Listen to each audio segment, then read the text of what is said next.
Ladies and gentlemen, welcome back to the Nashville Tour Stop Podcast. My name is Aaron, and actually for the first time in quite a while, we have two guests on the show today. Welcome to the show, Derrick and Nolan. Welcome to the pod, guys. What's up, man? Nice to be here. The two gentlemen Thanks, right here from the band Multi Ultra here in Nashville. What genre would you call yourselves? Ooh. I'd say like alternative rock, alternative pop rock. Yeah. Mm-hmm. I mean, we draw influence from so many different things, but it seems that, you know, our music kind of, we definitely like pop music. We like rock music. But yeah, you don't want to kind of pigeonhole yourselves into being one kind of a band. That's just like whatever sounds good and plays good. Yeah, I think that's kind of always been our thing. Like, what the heck is a multi-ultra, you know? Yeah. It doesn't really draw any, doesn't really put your mind anywhere. So I think that's one of the reasons why we kind of chose that name, was so we could isn't that some like old CIA thing? That multi-ultra is some actually old CIA program? Have you ever heard of that?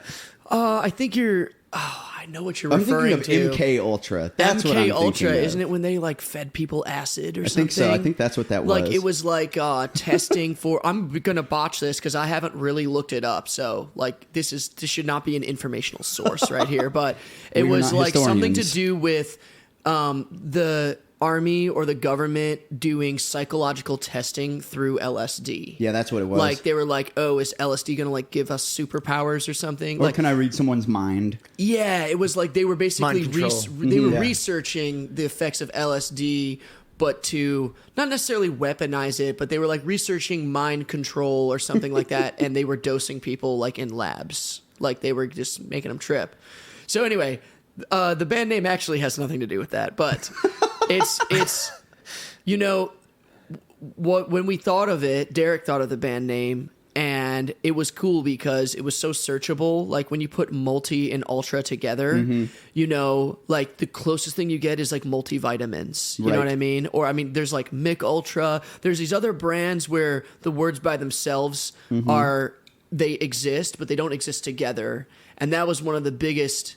That wasn't the reason really why we picked it, though. It was a more personal reason because, you know, we want to be our best. We want to be.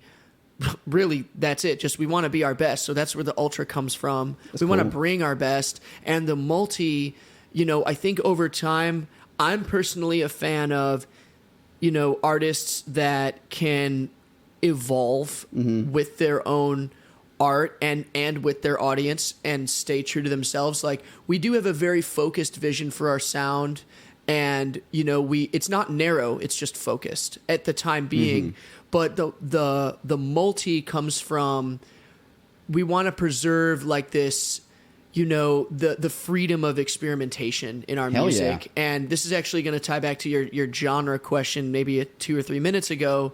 Like, genre is always fun to wrestle with. I never... because it's such a fluid term to use anymore. Yeah. It's such a fluid term. I never get too bent up about it. But, you know, what's cool is rock music has been perfected for like almost 7 decades now. Yeah. If you think like mid-1950s, you could consider the first rock tracks coming out. Johnny B. Good, stuff like that. Exactly, dude. And it's been perfected so many times. And every... you know, few years, something cool and new and fresh is offered. And it's still called rock, but it shifts the landscape. And so, you know, as Derrick was saying, we do have many influences. Like, I love listening to dance music. I listen to, like, everything, bro. Hip-hop, classical, like, there are no limitations. But rock is really in our blood, and that's what we grew up with. And it's not necessarily a certain kind of rock. It's just our own brand or our own expression of rock. It's under the umbrella of the greater rock and roll world. Yeah, it's a huge umbrella. You know what I mean? You could maybe, at this point, you could call it indie rock. Or you could call it, we are taking a lot of inspiration from some early 2000s bands, and beyond. Multi-ultra. Multi-ultra. That was awesome. Beyond, yeah. Yeah, I think you nailed it, man. So you came up with that name, Derrick? Yeah, well, you know, we were working very closely together, you know, when So are you two the founding members of the band then? Definitely. Okay, yeah, cool. It was very much, you know, it wasn't a sole decision based on it wasn't my sole decision, but it was something that we were working on, you know, and we've joked in the past about reasons we chose it. I think it really, like Nolan said, it did kind of fit because it didn't pigeonhole us, like you said earlier, but also like, you know, we joked about Nolan is a multi-instrumentalist. You know, we like multi-genres, you know. I wouldn't call myself a multi-instrumentalist like Nolan, but you definitely are, though. I've heard you play drums. Well, I like to You're doing play, something that I don't see in a lot of bands right now, and you are a fucking front man. Oh, thanks. There man. are some people who are like, I'm the front man of a band, and you see them and they look bored. You are having so much fun when you play. I have to say, man, I can't let loose like that if it wasn't for like Nolan and Chris and Christian not being so good at what they're doing, you know, holding it down. You all just look like you're having the best time when you play. And that's the other thing, man. It's we're pure friends. unbridled joy, man. Yeah, man. It is. That's something that a lot of bands right now, especially like, I don't want to say bands necessarily because that's like a pejorative term in Nashville, but you have like the band, a dynamic band. You have the core group of 4 dudes, right? Yeah. True. And when we play live, I got to shout out our right? beloved friend, Ryan Stowe. Yes, he's our beloved friend. He is a really important part of filling out and making the live sound complete. You know what I mean? As the old days of MTV would say, for the Foo Fighters, they're making the loud louder. Yes, exactly. Indeed. You know, we sometimes play shows as a 4-piece. You know, I would say, just to clear the air, you know, like Christian and Chris and Derrick and I are like the core 4. But personally, I always prefer when Ryan plays original shows with us. Is he the rhythm underneath your lead then? You know, I would say it's a guitar 1, guitar 2 kind of relationship. One isn't more important without the other. You know, what's a roof without the floor? Right. You know, you need one. You need what's both. a couch with a bad paint job on the walls? Right. It's all a collective sound. I love that. I really commend him because, you know, a lot of times we ask him musically to do something that is below his capability. Like he's a great musician in his own right. He writes his own songs. He was in previous rock bands in the scene that I enjoyed. So I knew like his talent and stuff. He's like almost a perfect doppelganger of me, if you will. Great. You know what I mean? I've been I a fan of him for a long time. Yeah, I definitely take a lot of the leads. He definitely holds down a lot of the rhythms, but the roles are not quite as discreet as that.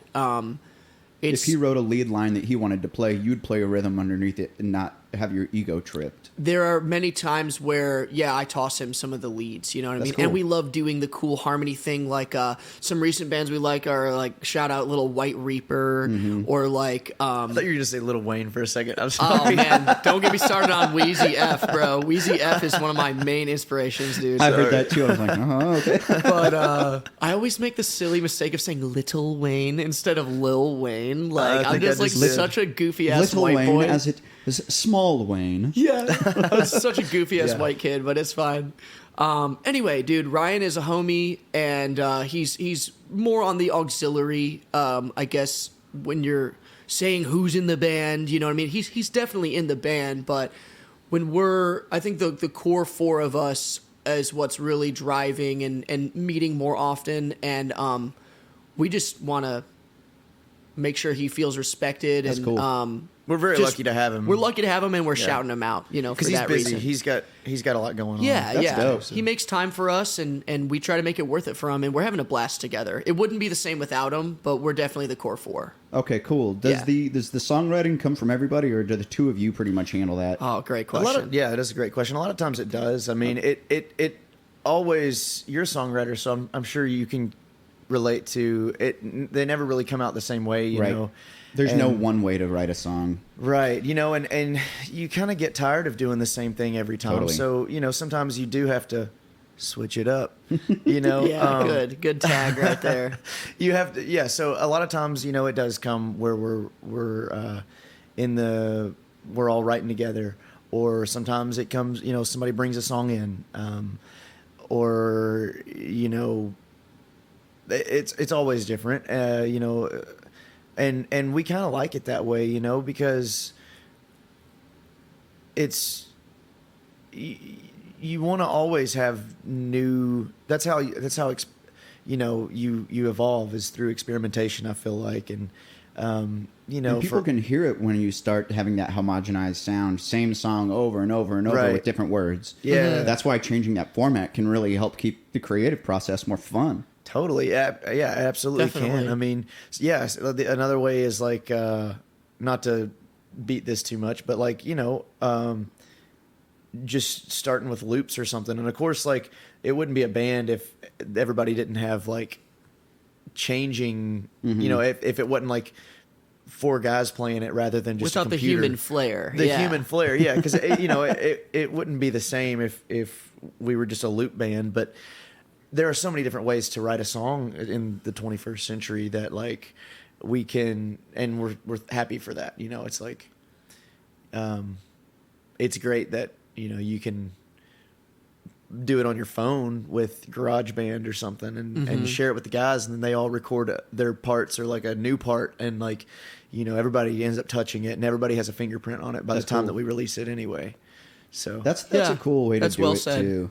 You don't have to just rely on like one person to play all the guitars, and then like you don't want to have the other. What was the other guitar player's name? Ryan. You don't want to have him have to learn your guitar parts every single time, because often he does with grace. Okay. You know what I mean? But sorry, go ahead. Go ahead. But yeah, having that extra outside influence, whether or not it's just somebody else in the band saying, "Hey, this was the bass riff I wrote, but maybe this sounds better," and then all of a sudden that's how like that band co-write kind of happens. It does build on each other, and I will say, admittedly, I think Derrick especially, but with me too, we do end up coming up with a lot of the source material. But I only say source material because when it gets to the final version of that song, it's been tossed back and forth, and so many different beats and little twists have been tried that like you just said this, but everyone's fingerprint is on the song. So we all, when we all write together, this is maybe just for the listeners out there who are also in bands or also creatives, it can be difficult sometimes to navigate through like a 4-way writing relationship. Like it can be a lot of benefits, but there can be like speed bumps along the way. So there's no prescription or there's no formula, but I find that we get our best work a lot of times when we have maybe begun or discovered like some strong source material, and then that's presented to everybody, whether it's from one person or like a co-write you and I did, and there sometimes is a clear bass part that Derrick has written, or a clear, beat that I have written, or Derrick writes my guitar riff or something. That's kind of where the multi comes from. I think a little bit is, Derrick has written a lot of the riffs that I play. That's great. You know what I mean? Or like I've even written a lot of the lyrics that Derrick sings. Melodies. And melodies, yeah, not the majority, but there's no distinction in that part. But, we come up with a lot of the source material, and then it really gets refined. And I don't want to underestimate that crucial role that Chris and Christian play in refining and sweetening that source material. We will jam a lot together with no lyrics or melody planned. Just see what happens. Yep, and we've gotten some cool ones from that way. There are also those lightning bolt moments where I'm completely by myself in my room, same as you, Derrick. Well, we're almost getting like 90% of the song, lyrics, melody, and chords done one person by themselves, and then they just show it like nearly complete. But I say complete in quotations because it gets changed a little. It happens, and then we'll also sit down together and from scratch and build up stuff. So it really is a big question worthy of a big answer, is who writes the songs? We all write the songs, but if you're out there and you're collaborating with people, don't be shy, when you're coming up with the source material. Like, be as bold as you can, because a lot of times that can lift the situation. Totally. Yeah. And sometimes you need somebody to drive the bus. Exactly, bro. That's exactly what I'm trying to say. You know what I mean? Like, sometimes it does. The better songs can come. This is not a blanket statement. Like, it's always changing, but sometimes the better songs come when it's a very developed right. Close to finished piece. Like, dude, I remember, just for a specific example, you made Yes or No on your phone. You were sick that day and you couldn't sing that high, so yes or no. You're like singing low, bro. And I'm not even making fun of it. It's doing like it so like an cool. old crooner. He had the beat. Yeah. He had the beat. He had the bass line. He had the ding ding ding ding ding ding ding ding, like the little guitar part. It was pretty much all there on a damn little garage band memo. And That's Derrick cool. played for me. I'm like, this is sick, bro. And so it was just a matter of, learning the tracks that he had put down. Things obviously changed a bit, but like that's the source material I'm talking about. I'm just trying to peel back the curtain for the listeners of how do we come up with this stuff. Like, no, there is no prescribed way, but and it's good to talk about it from the perspective of a band like you guys, because I know a lot of the listeners are the like songwriter. They sit down with their guitar and they either write they call them the solo writes, or they sit in the room at 11 a.m. on Saturday morning with 4 other people and they all co-write together. Like, there's some people who only do that and they don't understand. It's like, sometimes it's okay to come to a write with, I've finished 90% of the song and I need a little extra something and I can't think of what it is, but you guys can. Yes, dude. Having some other kind of a dynamic in there, which is something I want to talk about with the band dynamic. Sure. So Nashville's very, shall we say, me. It can be. The artists typically are like, they are the solo artist, and this is my band. And the band members in Nashville, for better or for worse, are kind of interchangeable, whatever I mean. Mercenaries, I like to say. Yeah. And I don't want to say that's bad, but it can suck because sometimes the shows are amazing, and sometimes the shows aren't. Because I think artists struggle with that consistency of like, sometimes you have a killer lead guitar player and a killer drummer, but the bassist didn't rehearse. Mm-hmm. And I think that's something that you guys are doing right, because if you have that core group, every show is not only consistent, but you can tell when you're in the audience watching, you guys are buddies. Yeah, man. Like, you're not just there to work. You're not just there to play a show. You're there because you also love each other and want to hang out. It goes... first off, thanks for noticing that, man. Yeah, it's really cool that you feel that without us having to say it. It just means it's naturally coming off. But it's completely true. But it's definitely noticeable. Yeah, we've all, played in other bands and, grown up in bands. And, that's not to say that there aren't times where it's difficult to... because it is like a marriage, but at the end of the day, it's so much more fun to do it with friends, and it's so much more fun to share. Like, it's so much sweeter to share successes and failures with somebody else, and we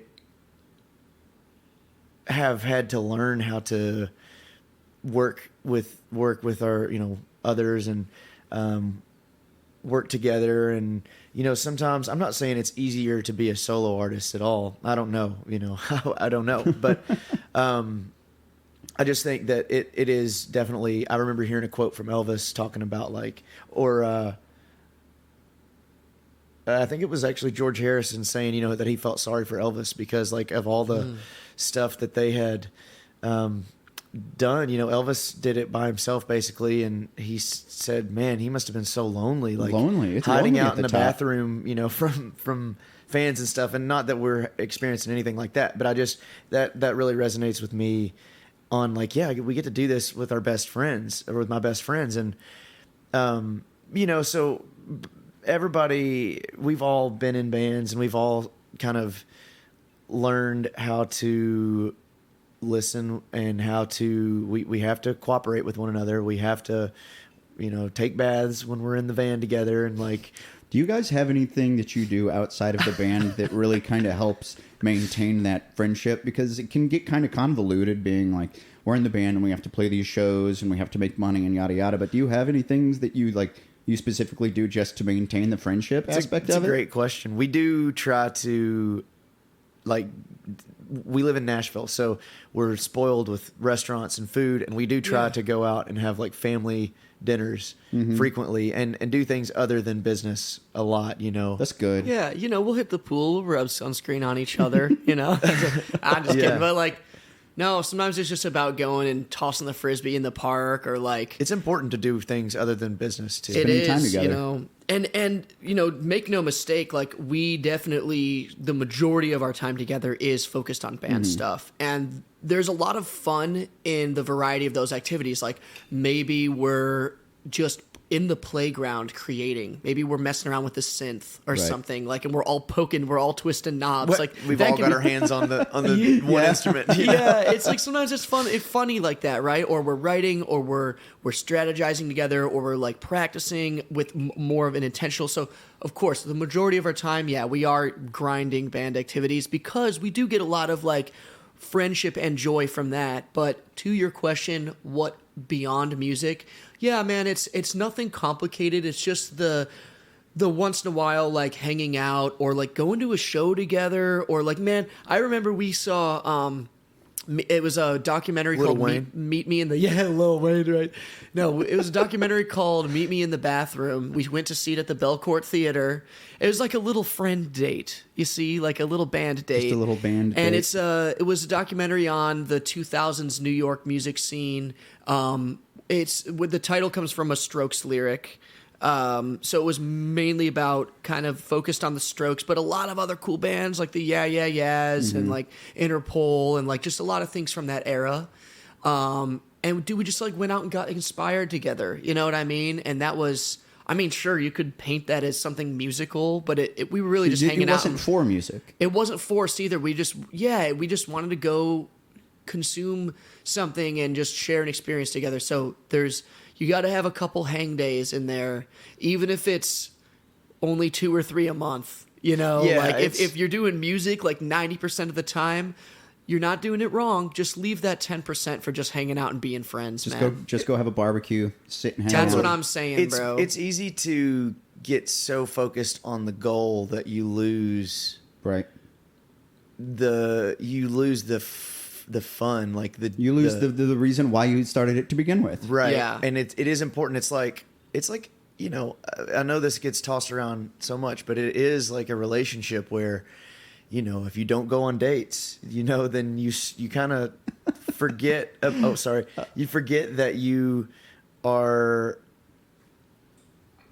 you know, you forget you're in love, and You've got to remind yourself of why you fell in love to begin with. yeah, totally. It's like when we were 16 years old, we didn't start a band because, I mean, obviously we were all going to play Wembley Stadium when we were 16, but Dude, totally. none of us did it back then to like make a living. We did it because like my buddies and I wanted to play in a band. Like that was it. Wanted to Because hang out. We're like, I have these songs and you play that, and the drummer's got a garage, so And he we can be need in a each band. other, yeah. Totally. I think what Nolan was also saying too is that we do love playing music so much that it is also like we hang out when we're practicing. Like it's Correct. It's not like a chore to be together. That's not what we're saying. It's that we do genuinely enjoy practicing and being together, but it is nice to have those moments where you can kind of just let loose and not necessarily be working towards a goal. It's just more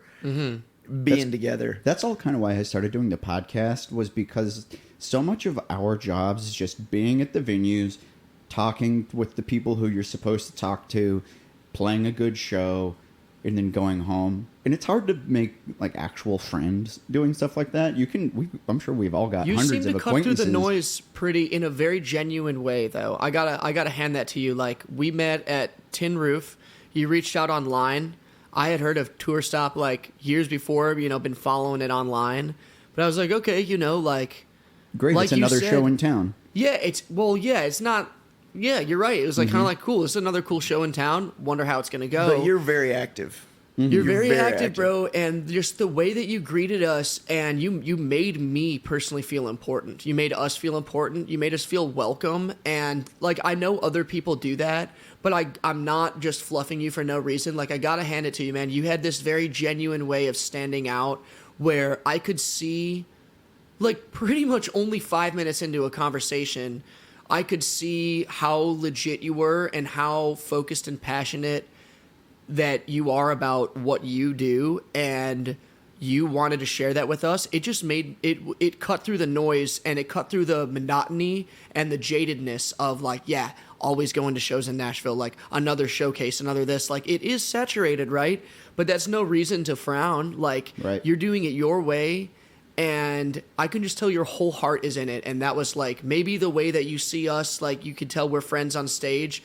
Like I can tell like when you put a show together, it's just you're doing it for the right reasons, bro. Like it's so in your heart and you don't even have to try to be genuine. Like that's the so funny easy part. to see through that stuff here where you can tell somebody's just saying, "Hi, welcome to the show. Thank you for coming to play tonight." You can if you even get that, man. Yeah. Oh, well, yeah. Sometimes you really don't even get that. Right. But you can definitely tell the people who give a shit versus the people who are really just saying it because that you have to. And you totally give a shit. It's awesome. Yeah. And that's exactly why I started Tour Stop. And God, that was 2018. That was 5 years ago. But it's because I'd go to these shows and I would introduce myself to the promoter, whoever was the host. And I'd say, "Hey, I'm Aaron. I'm new to town. I'm just looking to get involved. Like, I don't want to play right away. Just tell me how I can support." And they'd be like, "Cool, fuck off."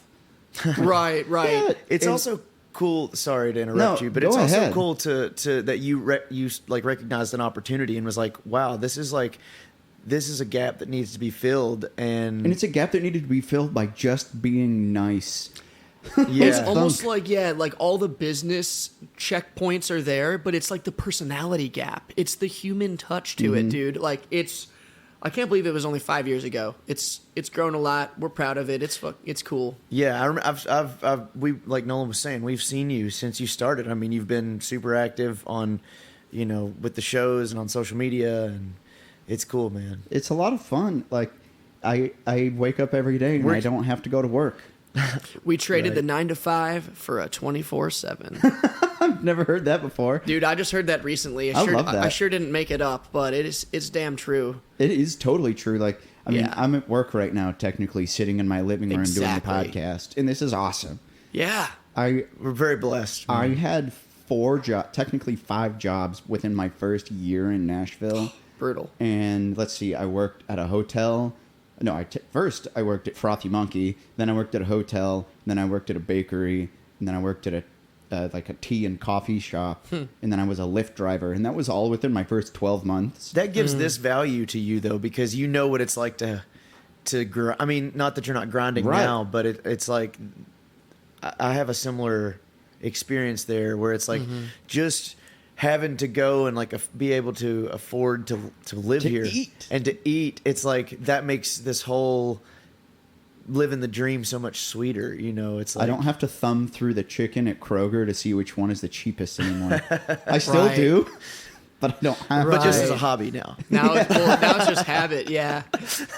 Definitely, dude. Like, whenever I get too bogged down, like, dude, we all have bigger dreams and goals that we're chasing, and it's fun to chase that. That's what gives life its purpose for me, and many more things beyond. But, like, man, whenever I just feel like they're too out of reach or I get bogged down, I just slap myself a little bit and I look at the gratitude and the abundance instead. And I'm like, man, dude, we're in it. We're doing it. It's all right here in front of us. Like, we're making a living. I like my catchphrase is we're surviving the dream, I love that. And it's like, and even for the listeners out there that are working like a menial job or maybe a job that they hope to be temporary, like, yeah, man, you gotta clock those hours too. Like it may not feel like a direct path, but go read The Alchemist, and even The Alchemist had to work in the crystal shop. Yeah. You know what I mean? That's my favorite book. When I was in that first year of work, I worked at a bakery, and I was the opening morning baker. I worked from 4 a.m. until noon. Oh. And there were days where I'd play shows that ended at midnight, and I'd wear my uniform to my shows, and I'd put the jacket on over the pink cupcake t-shirt, and then I'd go to work, or I'd stay out at Red Door until 2 a.m. and then I'd sleep all rest day in my car for an hour, and then I'd go to work. Yeah. And I think about that. It's like there are people like me, for example, who are willing to do the 4 a.m. shifts to be in the industry, to just have the nights to free. just be able to do it. And I know there's some people who you've met in town who complain about their 9 to 5s and like, I work too much. I'm like, you have a regular like salary, health benefits job. Yeah. And you're complaining, and it's hard, sure, because sure, it may mentally drain you, but there are people who are really willing to go the extra mile, or in some cases, the extra 100 miles, to just do anything. And if you're complaining about having it too easy, there's people who are willing to work twice as hard to make it happen. I think it's one of those things that nothing worth doing is easy, right? Mm-hmm. It's like, if everybody was trying to, what is the saying? If it was easy, everybody would do it, mm-hmm. And I mean, I just, there's all these phrases and sayings that, just the cliches and the cliches, but there's truth to them, even though I've had to learn popular some for a myself. reason. Yeah. Mm-hmm. I've had to make some my own, or learn the hard way so that they can become my own, because, people have tried to tell me things, and, Yeah. But I hear you tell your story about working those jobs, and it reminds me, I know Nolan had some crazy ones too, but we both it's just a part of getting to this point. I don't think that anybody that can have true success can have it handed to them. I think that, we always go back to, there are no overnight successes. I mean, you may hear about something that seems overnight, but you don't see the... Overnight happens in 10 years. Yeah, mm-hmm. That's it. You don't see the underside of the iceberg, what's under the ocean. Mm-hmm. You just see the tip at the top. And it's interesting. I feel like a lot of times in my life, we all encounter peaks and valleys. We have seasons of hardship, and we have seasons of maybe ease.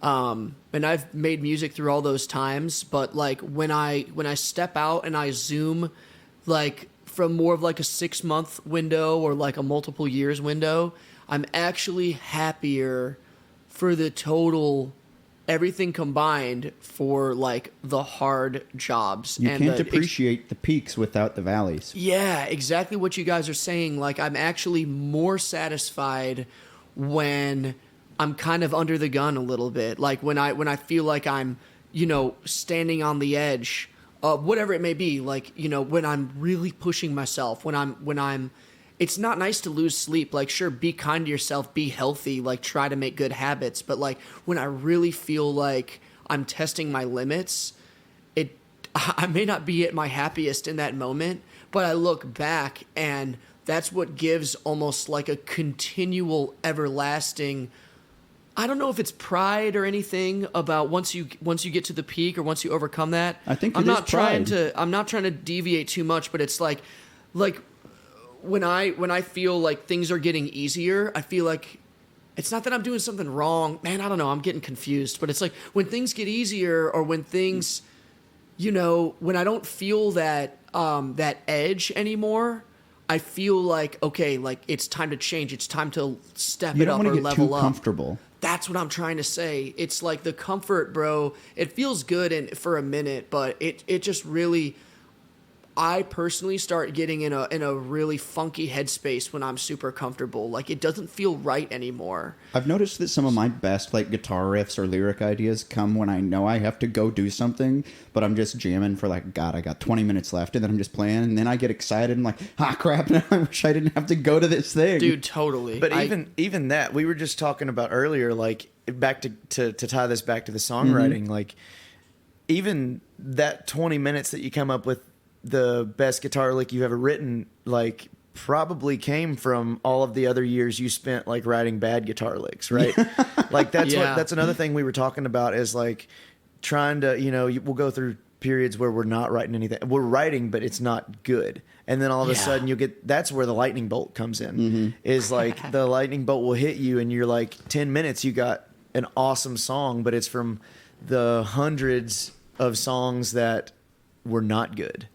Yet you can't write the hits without the stinkers. Yeah. Dude, let me piggyback on that. Especially for all the listeners out there, whether you're a songwriter or not, I know there are probably many songwriters listening.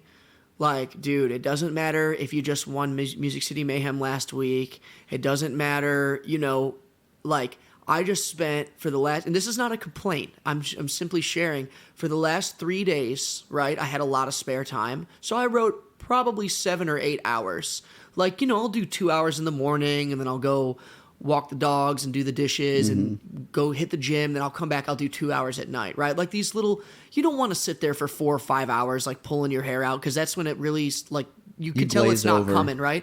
But bro, I don't have a single shareable piece, a single voice memo that I like. I don't have any melodies I like. I don't have any fucking riffs that I like. Like, do I feel a little frustrated? Yes, but can I take a deep breath and just say, yo, like, I'm showing up to catch the fruit that's falling, and no fruit has fallen for 3 or 4 days, like, but I'm still showing up. So this is only me sharing my vulnerability and saying writing songs is not easy. It's really easy to overthink it. It's really easy to stare at it too closely, but just, man, keep showing up. That's the only thing I can say. And I don't know, but even if you're writing good songs, you're still going to write It's stuff important that's just to awful. practice the art.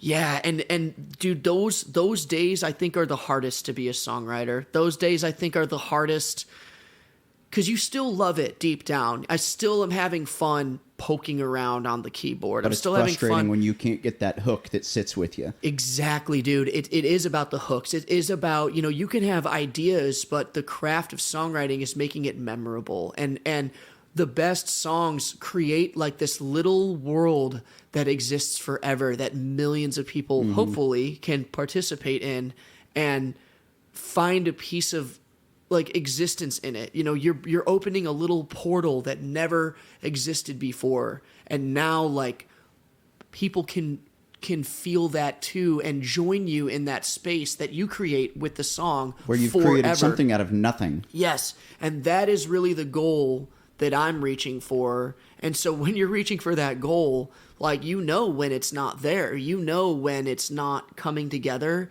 And dude, those are the hardest days it is to be a writer. And I'm just going to share for the listeners, that's probably 70% of the time I spend writing. Like, maybe I have a lot of work to do to make it easier on myself. I'm not trying to go on a diatribe here, but like, if you're frustrated out there, you're just like me. You're just like the rest of us. That's all I want to say. It really does come down to just, you have to do it for the love. Yeah. And you do it. You can't lose that enjoyment of it, because as soon as you lose the enjoyment of it, there's no reason to do it anymore. Right. And it has to be for, like you said, for the art of it. It has to be, that's why it has to start, I think, for yourself. And you have to do it because I need to get this off my chest. Actually, this is a good segue into something else that I've recently learned, is that like a lot of times the things that I feel like I shouldn't say, or the things that I kind of don't want to say, are the things that I actually need to say, and that's what makes the best song. That's what comedians do, is they say things that are like technically like taboo, but that's why they're saying them, is because we're all thinking some of these things, whatever they are. We're thinking that, we're feeling that, but it's our job as creatives to say those things that the other people don't know how to convey. Yeah, it's tough to like, there's a lot of noise. I mean, just like stimulation in general, we have 5 senses, and our brains are constantly getting information, and so it's tough to know like what am I inspired by, what is stimulating me, or what is like inspiring me. But I think working through that and compartmentalizing, even though you may write a song that's already been something that's already been said, over and over, but that's just making space for the things that actually matter. Like, it's just getting the noise out of the way. It's like, it's when you do your journal entries or you write your songs, that's you're getting that stuff out of the way so you don't have to say it in the next song. And then the next song is like, or maybe you figure out how you want to say it with that first song. Correct. And so the second song is like, you only have so much space to fit like what you're actually trying to say in 5 words. you know, or a pre-chorus. It's the hardest. You know, it's the hardest puzzle of all. Yeah. How do I say 50 words in 5 words? Totally, dude. That's beautiful, Derek. I relate with that a lot. It's kind of like you're reading my mind a bit. You know what I mean? But just, it's like what you're saying. You know, I'm bouncing off of you. yeah, and you get it out there, and if you in that moment, if you can't package it into something like a memorable hook, or you know, catchy is a very like subjective judgment. But I mean, I would just say something that feels good to you or something memorable. Like if you can't package your thoughts or ideas into something that's a song, you know what I mean? Like I'm not here to write a poem. I'm here to write a song, right? Poetry is awesome, by the way. Mm-hmm. Like I love it. But you know, sometimes you just got to just put the pen to the paper and just do a journal entry anyway. And if a little bit rhymes, that's cool.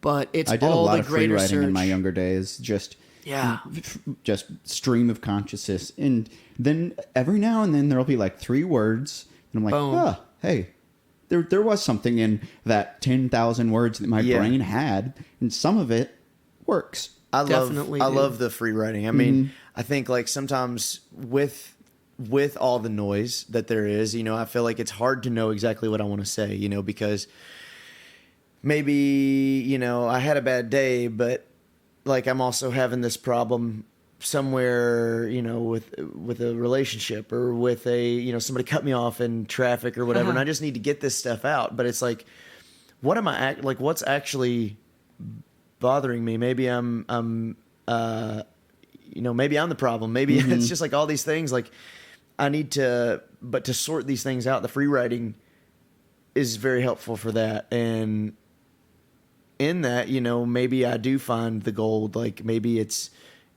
you know, it just helps me to, I don't know, just see like, maybe I've got 5 songs in this one journal entry, you know? And that it can happen that way too. One of the things that I found nice about our generation, because we're all in our late 20s here, and something that is very different from when we were in like junior high school, and which is awesome, it's different now, is people are much more accepting and open to talk about like their struggles. Yeah. I remember being 15 so. and like you couldn't tell somebody that you were sad. They'd call you words that we don't say now. Yeah. And it's cool getting to see our generation grow into that. Like, oh, it's fine to say, man, I'm having a lot of anxiety right now. And right off of what you were saying, Derek, is I don't know why I'm having anxiety right now. Right. We seldom know why. It's like you can't always step back far enough to understand. Keep going. Yeah, you're onto something. That, so with that ability for us to be able to step back, we really can be okay talking about like, okay, I need to go to therapy to work deeper into this one issue. Or if it can be as simple as free writing, we can talk about that. And that's something that's so different from when my brothers were in high school. They're in their mid to late 30s now. They're not too much older than us, but like back then, you didn't tell people you didn't tell people you went to therapy. You didn't tell people that you were having feelings. You didn't tell people you were having a hard time. Right. A lot of the stigma has been lifted. I think, it also depends on who you are. There are still some stubborn minds out there, but in general, I have seen, I agree with you, this, I don't want to call it a trend, but I've seen a progression towards like vulnerability being cool. Finally. Telling people that you need help isn't as stigmatized as it used to be. Or like even just confessional stuff, like I'm breaking down, or like I'm losing my cool, or like I'm weighed down, or whatever it is, you know, like that's a lot of that's why sad boy and sad girl music is so popular, you know. I don't know that it's so much a trend as just like more of like a development of the human nature. A development. It's more of a progression. I think I meant progression. Somebody else needs to hear it. Yeah. Somebody is maybe. I've been stubborn, and I need to hear somebody that I look up to say, "Hey, I'm not doing so good right now," and that gives me the confidence to be like, you know what, I'm not doing so good right now. It's empowering. You feel closer. Yeah. To know somebody else is having a hard time makes your hard time easier, even if it's just knowing that it's not just you. Yeah, totally. Yeah, because there are so many times where, you know, I feel like something's wrong with me or whatever, and it's not just me. It's like I think everybody has something. I was talking to my friend about, and I'll keep their name private for the sake of, privacy. Sure, but of course. My friend was having a hard time the other day talking about their career, and they were saying, like, I feel like every time I put out music, nothing happens. I make no progress. I make no new fans. And they were considering just quitting. And I kind of had a heart-to-heart with them because, like, we all feel that. Yeah. And yes, most of the music we put out will be fruitless. But it really can just be that one... It really does take one song. We're all one song away from being super freaking famous. But knowing that we're all, I don't want to say failing together, we're all learning together. Learning together is so much more empowering, knowing that, hey, we're all trying this right now, and it's okay to not have a big hit. If you like the art that you're creating, that should be the end-all, be-all. If the music that you put out makes you happy, fuck the rest of the people. Definitely. That is, I think, the most fundamental sense of success.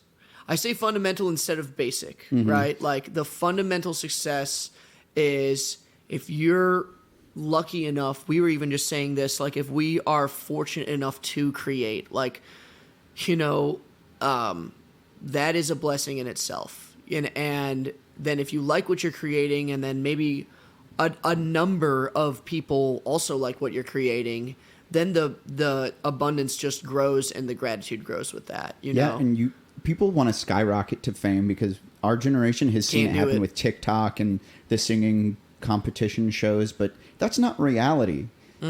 Building sustainable careers based on making one fan or two fans at a time is so much more rewarding, because then down the line, if you've made 100,000 fans, you have a super successful career. Or if you've made 1,000 fans, if you've made the 1,000 fans, have you heard of Ari Herstand?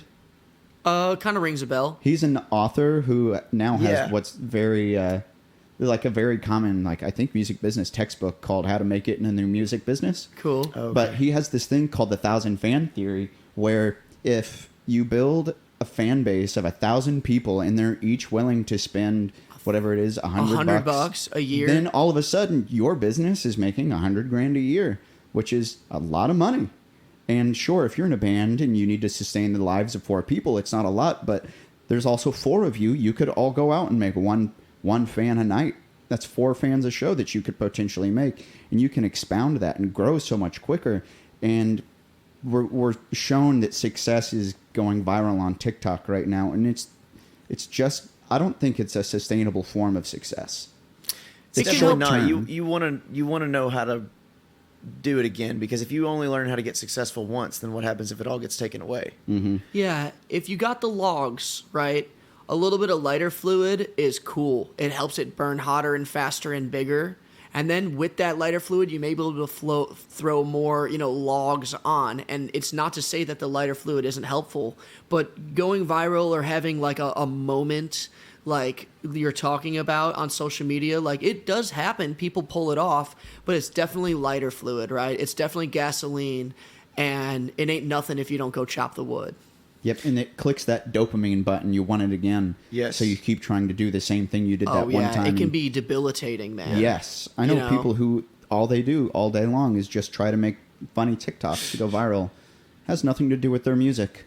Or growth. Yeah, exactly. It can kind of help, but can it? I mean, yeah. It's hard to generalize, because some people do grow their audience through that. So I was reading this story. I think the book was called Creative Confidence. Okay. And it was about Mr. Goodyear. And I can't remember what exactly his first name was, but Goodyear from Goodyear Tires. And so he had been working for like a decade, trying to come up with the perfect recipe for rubber. And he was, slaving away on his stovetop every night trying to come up with this recipe. And he kept like burning it, and it was like not the right consistency. And I mean, he failed and failed and failed. And eventually he accidentally spilled what was in his pot onto the stove and got it the perfect like heat. Perfect temperature. The perfect temperature. And he if he happened to realize what he had done, you know, and if it wasn't for all of the times that he had failed before, it would have just been like, oh man, you know, like whatever, like it's just another failure. But because he had failed so many times before, he realized, oh, this is rubber. This is what I've been trying to make. And so he then created Goodyear tires by accident, but it was all of the work that he had done previously that gave it the value. Yeah, I actually started Nashville Tour Stop by accident years and years ago. I was in a band, and we were just playing at this bar 3 or 4 nights a week. And then the bar owner came up and said, "Hey, do you want to start a show?" Like a showcase. Yeah. Like he handed it to you. It was somebody else's idea to like do it, and we're like, yeah, sure, whatever. And that's just how this thing. That's why you guys are listening to me talk on the microphone right now. Nice. That's dude. why Multi-Ultra is in my house because some old ass awesome. bartender was like, "Do you want to host a showcase?" But what bar was it? God, that was 2018. That was the 404 Bar and Grill. Oh, I know. I've been there Way a couple south times. of Yeah, town. I've played there. Yeah, Yeah. I've played at songwriters around there. Yeah, they Yeah. do like little blackjack in the corner sometimes, right? Yeah. Is that the one? I know what That's that it. is. That's where we were born. I think we did 5 shows there before we inevitably moved to Belcourt Taps. Nice, man. Wow. Yeah. Well, hey, I know there's so much more I want to talk to you guys about, but let's take a quick break, and we'll come right back with the Nashville Tour Stop Podcast.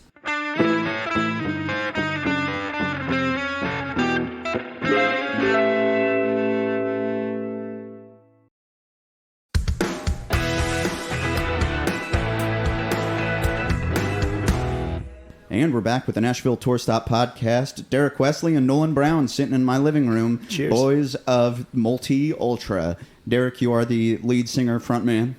Yeah. And Nolan, you're guitar one. Yeah, lead guitar, you know.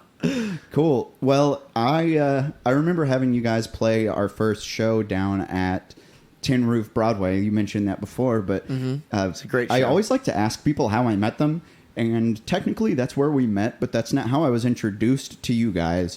I saw your stickers everywhere, everywhere. Nice. It works. Everywhere. It worked It then. works. I forget what urinal I was at sometime. I was just like, who is Multi-Ultra? I see this sticker Beautiful. everywhere. So I went back to the bar and got on my phone. And I was like, Instagram search Multi-Ultra. And then I saw you guys and I was like, damn, they're really good. Thanks, man. And yeah. that's all proof to say that the sticker campaigning still does work. It does, man. If you anybody who's ever played Tony Hawk's Pro Underground 2, the skating video game, knows the art of the sticker slap and the sticker power slap, of the man. sticker slap, the guerrilla marketing, you know. It works. And I was super inspired real quick by, I got to shout out one of my old Belmont friends, Mr. B, Blake Mankin from the Tribal Hoose. If you ever see a little yellow circular sticker with a moose on it, I've seen that sticker. Dude, you will. You'll be at the airport stop sign, and he'll be the only one on the stop sign. You know, you'll be like savage slaps. That's what I'm saying. So I'm just trying to get on his level, but I'm glad that the slappage that we all have done got your attention. Let's be here honest, we are. though. We're not the ones putting the stickers places. Oh, Right. it could definitely be It's not other us. people. There's Yeah. been a lot of stickers. I will say there's a lot of truth to that because I've seen so many slaps where it was like, that wasn't me, so who was? Yeah, Who was it? I know the same thing happens because I've sent out and given away tons of my stickers over the year. Just leave them on a table, take whatever you want. Yeah. And you do find them. It's Yeah. that ripple randomly. effect, man. Yeah, they're just there.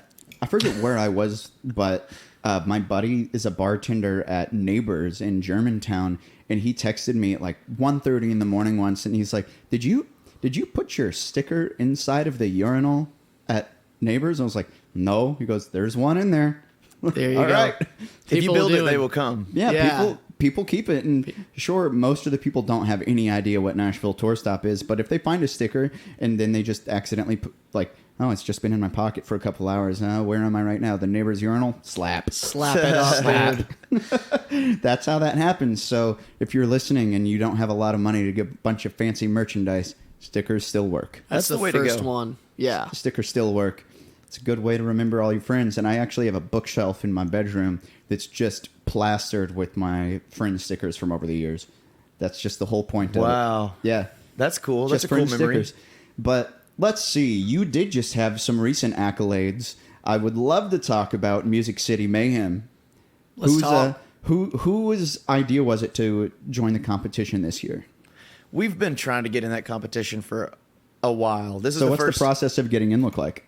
Well, you submit to the website, and I think there were up to 400 submissions, and I think Lightning 100 said 450 plus. Wow. In fact, they said it was the most they've ever gotten out of any year.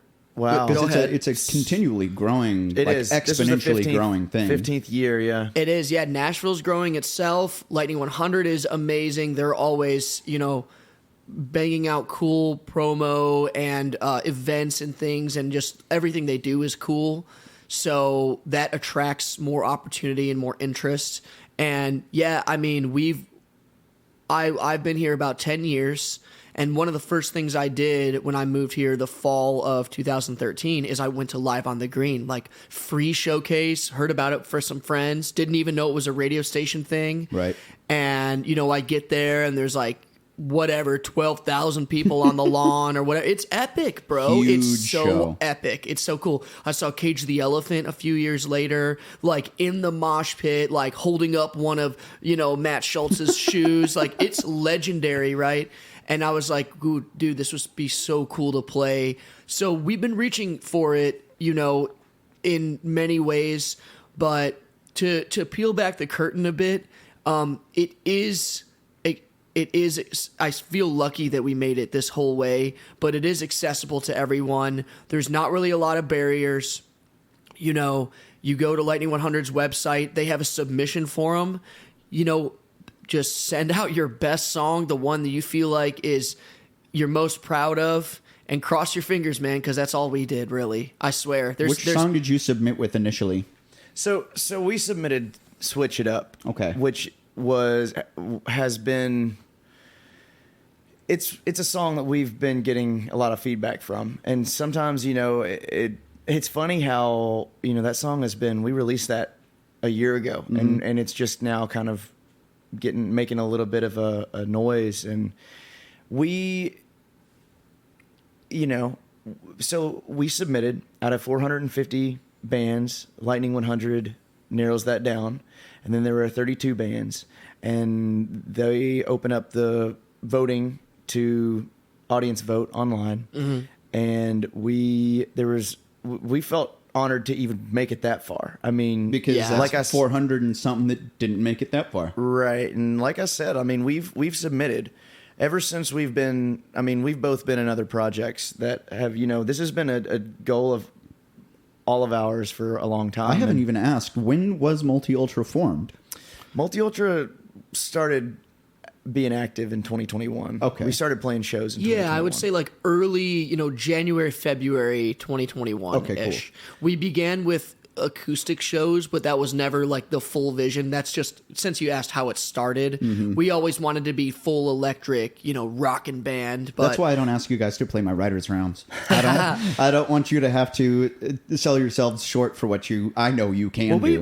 We like doing, we love the storyteller aspect of the writing, but it is definitely, it's harder to get the idea of, acoustic, right? Yeah, but we love without the jumping love around, the, without the frontman stuff. We love the right. coffee shop vibe. We can pull it off. And I listen to that kind of music all the time, but it's not quite what we're aiming for. We're definitely trying to do the exciting, cranked up, pedal Little to the Wayne metal type vibe. of thing. Play to 11. Yeah, Yeah. Lil Wayne stuff. So stuff that let's gets see. you excited. You made the top 32, and I don't want to gas you up too much, but you guys flew through this competition. How did we make it through? It seemed like we breezed through the competition, the Music City Mayhem. We were talking about friends and stuff. Maybe this is redundant, but I didn't get to say that it was a really cool full circle moment of, we were talking earlier in the podcast about all these old jobs that we had, and like a lot of the restaurants that I worked in. I mean, dozens of them, like just scrubbing floors or filling the ice or serving pizzas or whatever it was.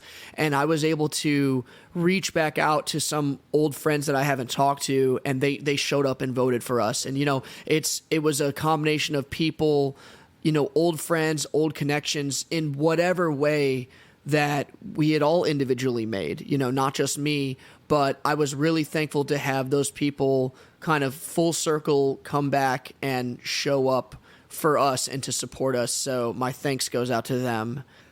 We were biting our nails, but we did. We really have a lot not without stress. Yeah. It's, we have a lot of family and friends and friends and friends to thank for it, Your final vote count on the competition night itself at 3rd and Lindsley, you had over 800 votes, didn't you? Something like that. I think that was that's crazy. We had a lot of friends show up for us too, and get their friends and hometown families and just hometown friends as well. And yeah, the people that showed up for us as well that night was incredible. I mean, we really it's one of those things that it really makes you see how fortunate that you can be. We feel it's humbling. We feel blessed that people even first off like us enough to support us in that way, and care and they care about you guys. We can tell they care more about not just Multi Ultra the band. They care about Nolan and Derrick. Yeah, the guys, the individuals. Yeah, I mean, it's cool that we can come together and because the way we like to look at it is like we're a family. Multi Ultra is it's everyone. It's everyone. It is. We want our shows to be inclusive. We want anybody that wants to come hang out. Somebody, you're new to town, you don't know what to do, come hang out with us. It's like. Let us help you make friends because we're all friends. That's what I want with Tour Stop. Just come make friends. I think that's why we're friends. You're already executing it very well, though. I mean, just keep doing what you're doing because that's how it feels. Yeah, so. we just want our friends to make friends. And I've been that lost puppy in a bar with nobody to talk to. It ain't fun. It's scary here, yeah. No, you're good. It's scary when you just get into that bar for the first time and you don't know how to talk to people and you don't know anybody and you have nothing to offer anybody. Sometimes you don't need anything to offer. Just your friendship is free. Yeah. Give somebody that. And if it means showing up to your show, you're going to remember that person because they showed up. Like our fan groups are still relatively tight. We recognize people when they come to stuff. Totally. And that's why it's so cool knowing that that's how approachable it is to make fans at the stages in our careers we are, because we can have those personal relationships with everyone. That's how you've grown is your friends come and they know they're going to see their friends at your shows and it just keeps growing. They bring their friends and that's how it's become what it has. I mean, not without your work, the work that you put in, but there's a point where it is out of your hands. Yeah, and that's been one of my goals with Tour Stop forever is just I love it as my job, but I would love for it to not just have to be Aaron 100% of the time, which is why really, really early on I took my name out of it because originally it was Aaron Schilb's Nashville Tour Stop, and it's like, you know what? They don't need to know it's me. Who cares? And nice. It was not even an ego test. It was like I didn't care. I wanted it to be about everybody and not about me. That's a gut feeling that I'm glad you followed. That's cool. Yeah, and it's paid off. Nice, it's paid off for sure. So let's see the winnings of the Music City Mayhem. What's the big one? What's the big one we get out of this? Bragging rights. Bragging rights. Really, I don't even know what all was on the list, man. Honestly, the biggest, most gratifying thing is that we set our minds to something and did it, and that's like you accomplished a goal. Yeah, and it's like it's validating all this work that we've been putting in. Is obviously bragging rights is a joke, but but all of this work that we've been putting in is validated, and it's like people.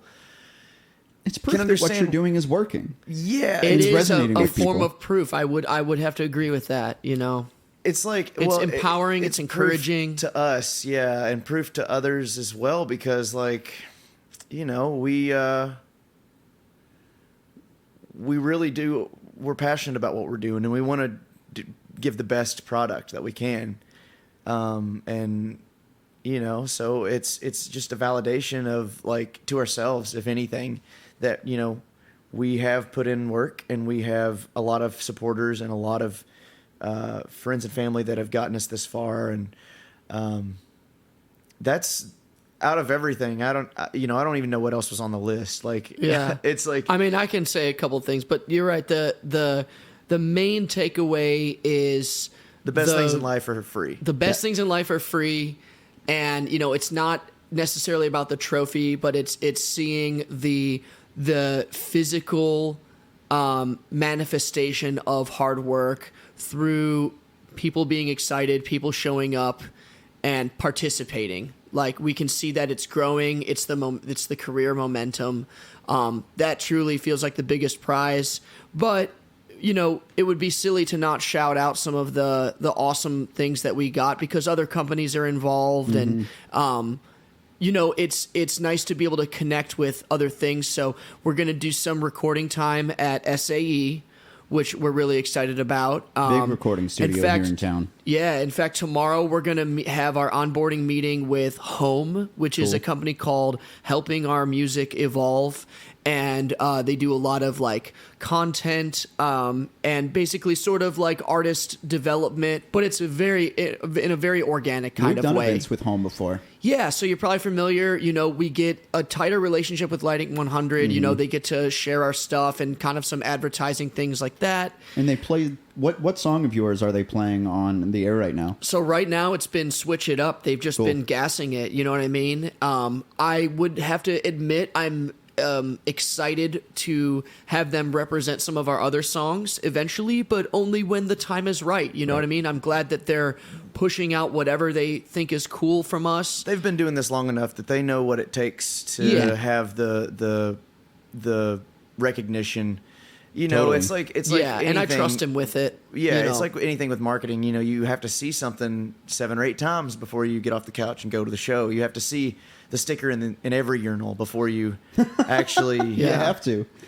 So we trust what they're doing. Another huge milestone of this is we don't know what it will be yet. We're not sure if it's live on the green or not, but we will get to play a Lightning 100 showcase. That's cool. I'm really looking forward to that too. Lightning 100 does a lot of stuff like that. Year's supply of Switters. Yes. Coffee. Cool. Can't which forget. is great. Nashville Denim Company. We got a gift card from them. Nashville Paint Company. Hell yeah. And it's nice to know so many local companies support what Lightning 100's vision is in supporting live original music. That's what it's about, man. Yeah. A lot of people are coming together. We're happy to receive those benefits, but it's really worth shouting them out and all of their hard work and what they do for other artists too, and how they're growing their dreams in their own way. So we're happy to receive the winnings, but it's definitely feels like the community's expanding, and we're just doing our best to be a part of it. So what's next for Multi Ultra? Oh man, we got a lot on the books. You tackle this one. Yeah. So we're playing a headlining show at the Basement on June 2nd. That's all right. We're looking forward to having Gloom Girl. That is a Friday night, right? Friday night is a Friday night. June 2nd. Gloom Girl and Lombardi are going to be with us. Mm-hmm. May 28th, we're playing Musician's Corner at Centennial Park. I already have it in my calendar to go. Oh, cool. That's going to be a nice, easy-going, like, daytime set. We're playing at noon. It's a little, like, hors d'oeuvre of what June 2nd will be. Mm-hmm. That's right. But we're going to take my skateboard right there and skate down to the park and watch you guys play. Oh, that's perfect. a great idea. Perfect. I might even... Yeah, you're close.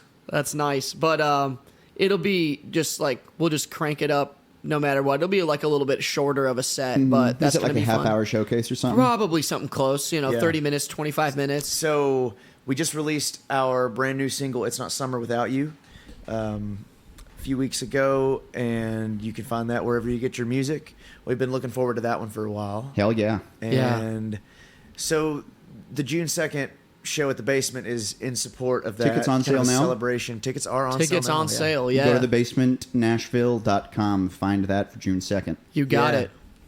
It's not my first time promoting a show at the Basement. That's right. You've done a few yourself, bro. Guys, where can we find you online, though? Where can people follow you? Where can people find other tour dates and potential shows? Where can they keep an eye for a potential Live on the Green announcement? Well, you can get exclusive content at multiultraband.com. Of course, we're on Spotify and Instagram at multiultra_. Underscore. Yep. Mm-hmm. And Facebook. We're on YouTube as well.